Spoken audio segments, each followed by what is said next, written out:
So this lesson can be found on page 98 of the task guide. So in this session, we're going to discuss the return to home function of the SUAS. And again, it's important that technicians know the return to home function. The pilot, it's actually like, I mean, you're flying, you know, but it's important for us to know so that we can support our pilots when we are out in the field with that function. Because again, one of the things that we're going to be checked when we go through the checklist in the pre-flight is return to home altitude set.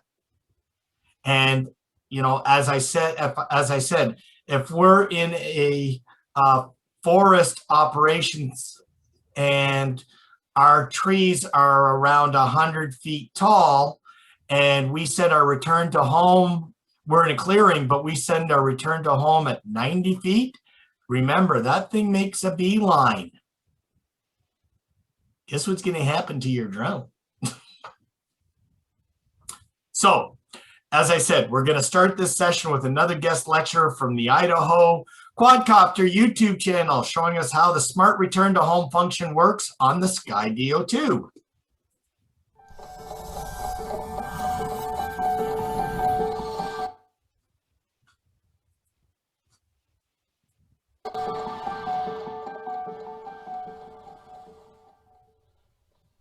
Hey guys, Marcus Crawford here with the Idaho Quadcopter channel. Hey, I've got the Skydio 2 today, and I thought I would just do a quick little video to show you how return to home works with the Skydio 2. Now, most people use it as a tracking drone, and I do as well, but you can also fly it with the controller, and there's various ways that you can get the drone to return to home. So let's see if we can explore that right now. Okay, I'm waiting for the drone to connect to the controller, and it says connecting here. And it's telling me ready to fly, so we're going to click Fly Now on the app, and it's starting the autonomy engine. And I've got the drone set to auto takeoff. So there's a couple ways I can take off now. I can hold the button on the app here, or I can hold this button on the controller. So let's do it on the controller, and you'll see the line go around that circle on the app as I hold it down. And the drone will take off here. I've got it sitting on its case. So very cool. Let's spin it around here, yaw it around, and we'll bring it in for a look at us here. And I don't know how close it'll get because it's going to avoid objects, right? So there we are. That's probably good enough. I don't know, maybe we can get it a little closer. Let's see. Yeah, there we go. Let me drop it down a little, and I'm going to pick it up. Yeah, let's move it around more, but let's jag it back and forth. And you can even see on this guy how that gimbal works.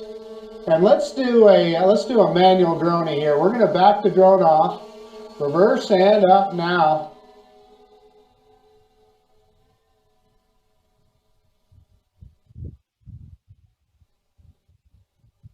And we've got it backed away, and you can tell we're getting into sunset here.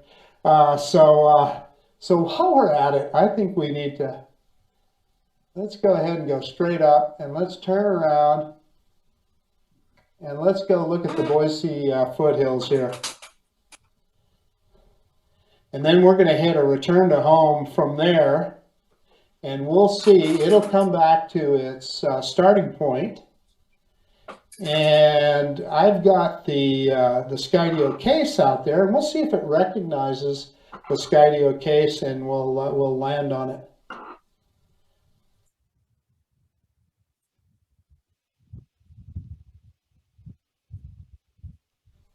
So I just wanted to show you guys this because this is a picture that I take with a lot of drones. And, you know, you get a good look at the Boise foothills there. I'm going to raise the gimbal up just a tad. Boy, that looks good, doesn't it? Okay, so what we're going to do is I'm going to hit return to home. And I can either do that on the app in that top, towards the top there on the right-hand side of the app, or I can do it on the controller. Let's hit the controller this time. So we're going to hit the controller. And it didn't take it long. It's coming back to us.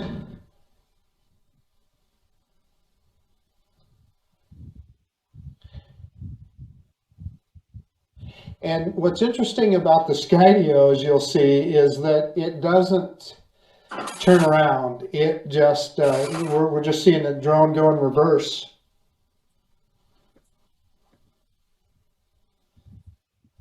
We're just going to let it land here. Let's just see how close it gets to the controller, or to the to its case. And what Skydio added here, well, some time ago, was that the drone would recognize the logo on top of the case and land on the logo.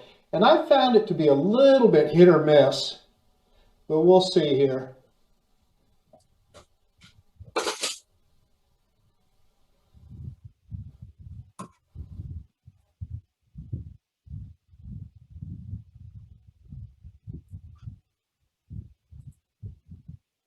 And the drone's coming down. It's right above us.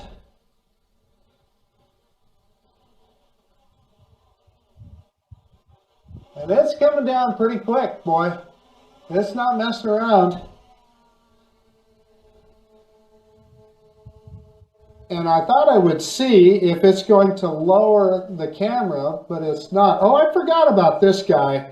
It does not come in for a full landing. So we're going to see if we can bring it back here. That's kind of my bad here, folks. What I forgot was that the Skydio does not land. It comes back to its home point and then hovers. So that's pretty close. Let's hit land here and let's see if it finds it. So I hit land. And there, it sees it. Yeah, look at that. So it should. It's close. That was right on the edge of the case, but it did it. Okay, I'm going to show you now how to set the landing point wherever you want. So we're going to click Fly Now. And we're going to take off again.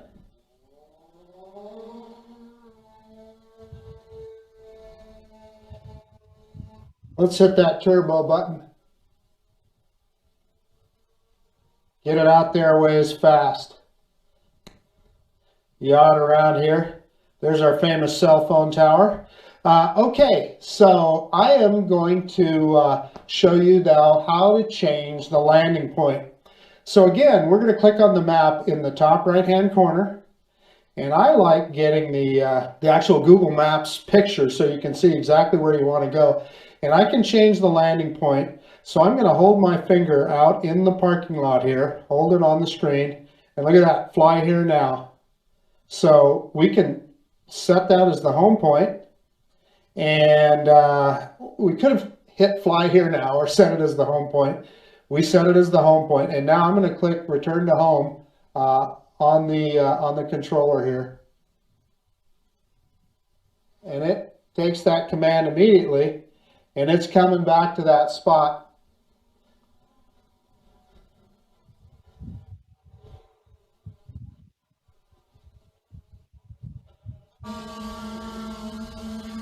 And again, the drone will just hover. That's me yawing it around here. The drone will just hover in place until we tell it to land.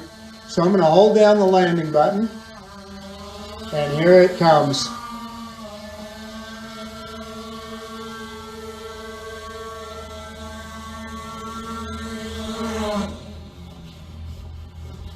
Okay, we're taking off again.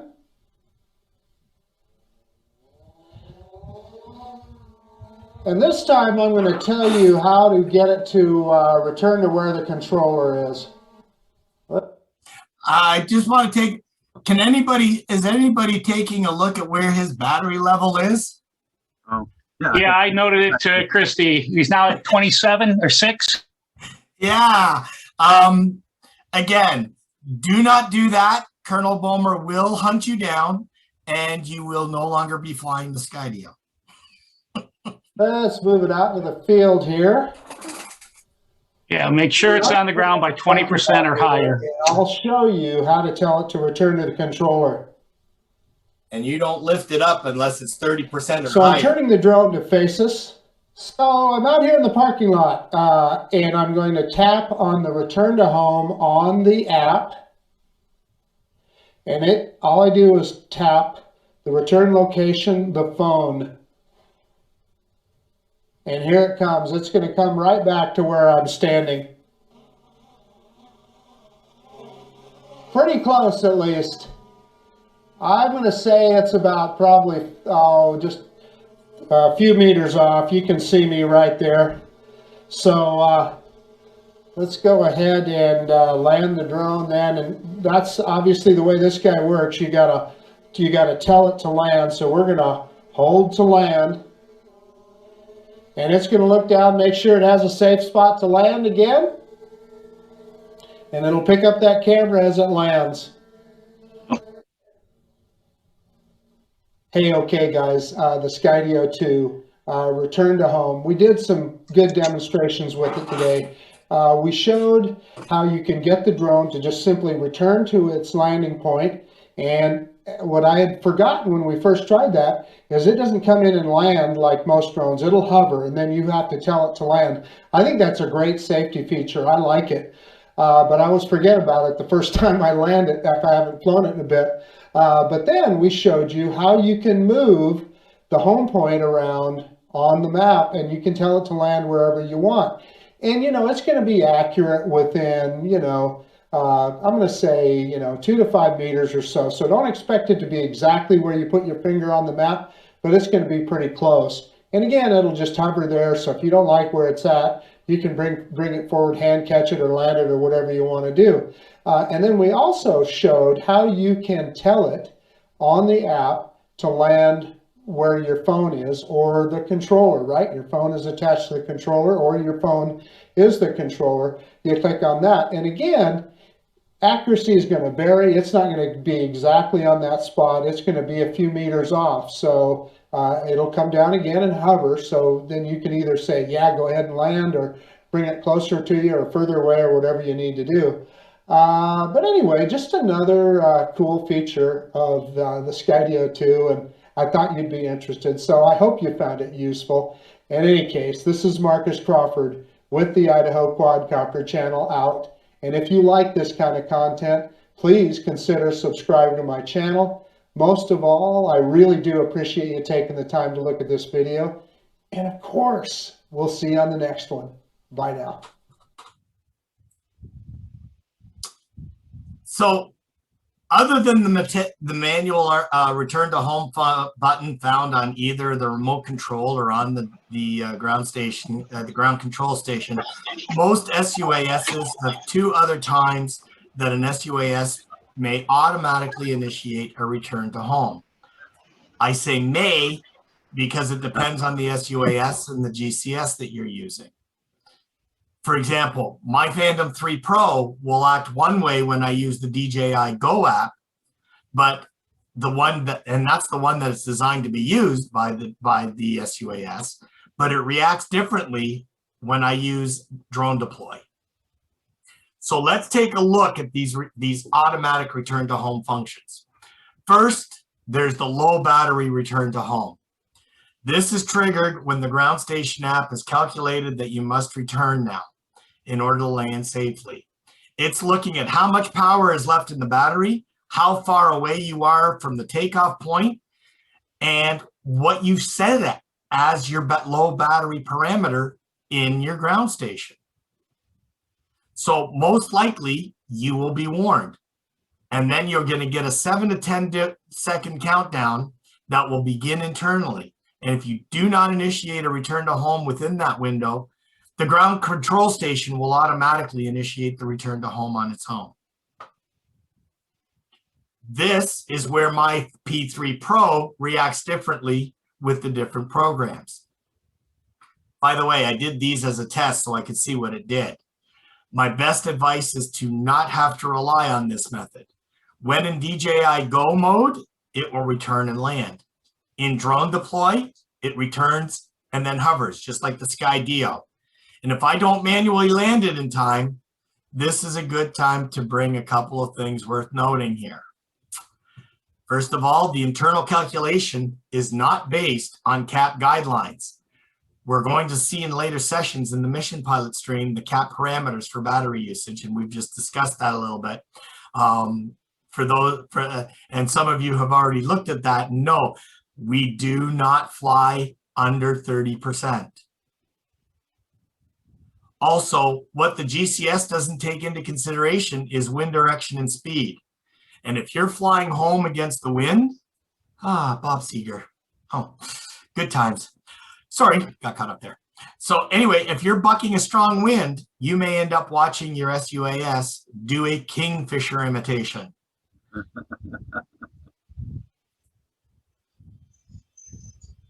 Just like that.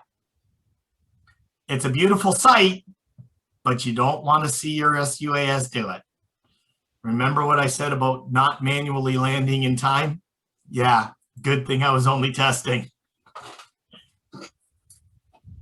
And again, it depends on what's going to happen. If I let it just sit there, as I said, if I'm using drone deploy, it'll just run out the battery. When the battery gets to a certain point, it just shuts off the engines. It doesn't just float down. If I'm in DJI Go, well, it comes in and it comes down anyways. My 4K, my P3 4K is the same in both. It will land, and if it's in a return to home, if it's in a low battery situation, when it gets to be too low, it just automatically says low battery landing wherever it is. Remember that, wherever it is. If you were 20 feet over the lake, when that decided that, you know what, I'm pooched, I'm not doing anything more, I can't make it the last 20 feet, guess where it's landing? Kingfisher. Same thing. Okay. The other is the fail-safe return to home. This is not available on all SUASs and may react differently than what I'm explaining here. Make sure you read the manufacturer's guide to the SUAS that you are using to ensure you know and understand its capabilities. This function will occur if present when the SUAS has lost connection to the controller. So again, we saw what happened in the case of the, we heard what happened in the case of the Skydio. In the case of my P3, if I lose control, if the controller is turned off, it's going to automatically return to home and it's going to land. Luckily, it doesn't matter what my GCS is being used. But if it loses power to the controller, not to the GCS, and that's the key. So some things to consider. The aircraft cannot return to the home point when a GPS signal is weak. So if you've only locked on to 5 GPS satellites, it's not going to do anything. Again, depending on the aircraft that you're using, it'll automatically descend and land if the RTH or return to home is triggered when the aircraft flies within a 65 feet or 20 meter radius of the home point. The aircraft will stop ascending and immediately return to the home point if you move the left stick if the aircraft reaches 65 feet of an altitude of 65 feet or beyond during a failsafe.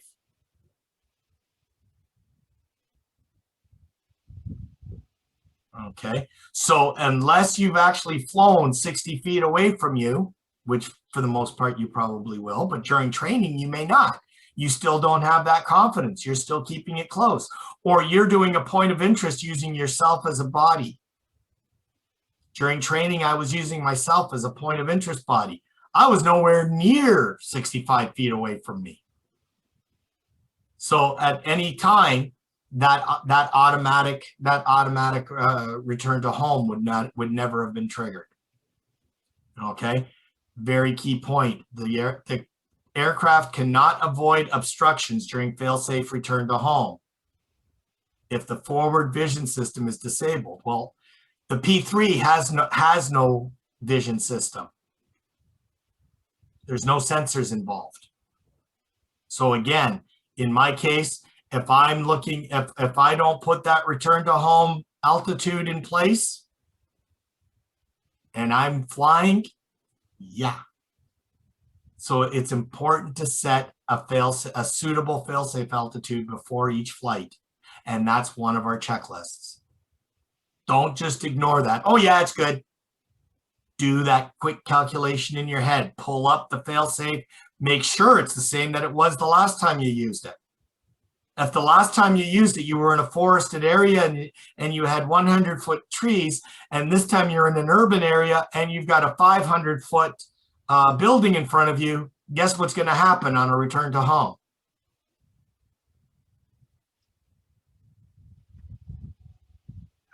The user cannot control the aircraft while the aircraft is ascending to the fail-safe altitude. Once it's attained the fail-safe altitude, now you can control it if need be, if you're connected. But while it's climbing, you'll never actually be able to do anything with it, because that's when you initiate return to home, it's automatically going to go to that altitude that you have set in the parameters. Okay, again, what you would do is by pressing the return to home button a second time, you can initiate a manual override, and now you have gained control of your craft. Very important if, for example, again, it decides to do a return to home and you're under a tree cover. You just happen to be under a tree. You just happen to be under a tree at that precise moment. So as it's going up, guess where it's going? Right into the branches. So again, another important reason why we look at that situational awareness and make sure. Okay. Finally, some other things about obstacle avoidance that you should keep in mind when using any of the return to home situations and procedures. First and foremost, not all SUASs have obstacle avoidance capability. Again, check the manufacturer's owner's manual to know if the SUAS you are flying does. Either way, don't rely on the technology when you can better rely on your head. We've talked about the checklist in the past. Two of the things that you must do during those checklist procedures, and I've said it about 3 or 4 times, and I'm going to say it again, controlling the return to home point and setting the return to home altitude. Those are actually part of the checklists. And if we don't cut corners, we don't have to worry about it. Remember that for the most part, when doing a return to home, the SUAS will use a straight line. It's going to be line. And if unless there's some sort of obstacle avoidance technology, but it's going to want to do a beeline. So if there are obstacles that are 100 feet high and you've set the return to altitude for 75 feet, like I said earlier, guess what happens? As what was it? I'm trying to think of the one cartoon. Oh, The Night Before Christmas. The little mice. I don't know if anybody, Rankin and Bass, there's one line in there, kerplunk, kerplooey. That's what's going to happen. So the rule of thumb is always set your return to height at least 5 meters or 16 feet above the tallest obstacle. This will give you some wiggle room if you've calculated wrong. For example, we look at the trees on the right. They are 15 meters or approximately 47 feet tall. What should we set our return to home altitude? 47, 5 meters, 3 feet.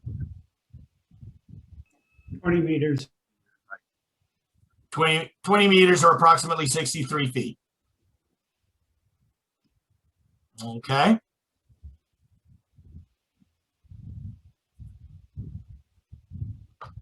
Why do we go through this with the technicians? Because you are a very important in the return to home situation. You will be the one keeping eyes on the drone while the pilot aviates, navigates, communicates, especially if return to home occurred due to an automatic trigger.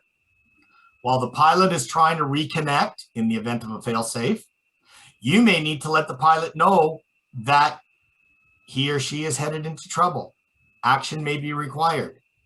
If connection is made in time, it might be avoided. If not, you may be the last person to see where that SUAS ends up. And now you got to go retrieve it. Any questions?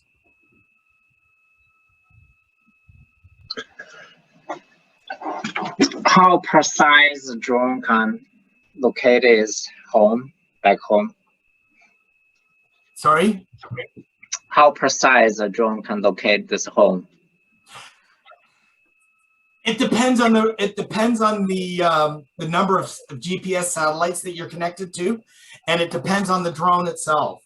As we saw with the Skydio in the video, he appeared to be out by about 6 or 7 feet.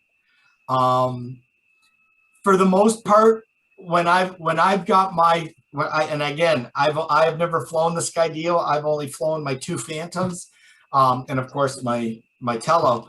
But when I'm using my Phantoms on the return to home, as they're coming down, I'll notice that they might be out by about 3 or 4 feet. So when that happens, I just tap the sticks and bring them closer to the launch pad, so that they're close. Again, Major Burrow, Lieutenants Kershke, Flight Officer Kershke, you've flown the Skydio for the last month. You've used the case landing. How close are you? Have you found any difficulties with that? I think we've been 5 or 6 feet from it when you hit that return to home. It depends. Right. And Colonel Bomer had told us that the Skydio uses both the GPS and its own camera. That it takes a recording of what it looks like for home, and then it compares that. So it has both those features in it.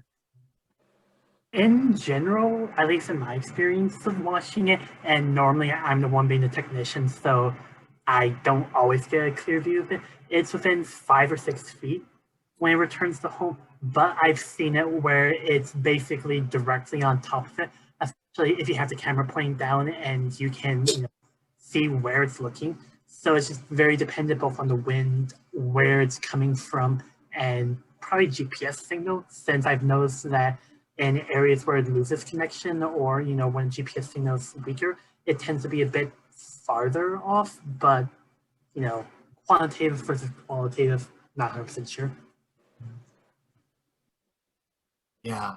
So there you go. So I think to answer your question, it's as accurate as it's going to get, but always be prepared to know that you're probably going to have some form of manual override. And as it's coming in for the landing, you're going to note where that override is. Does that answer your question? Yeah, thank you. Okay, good. Anything else? Okay.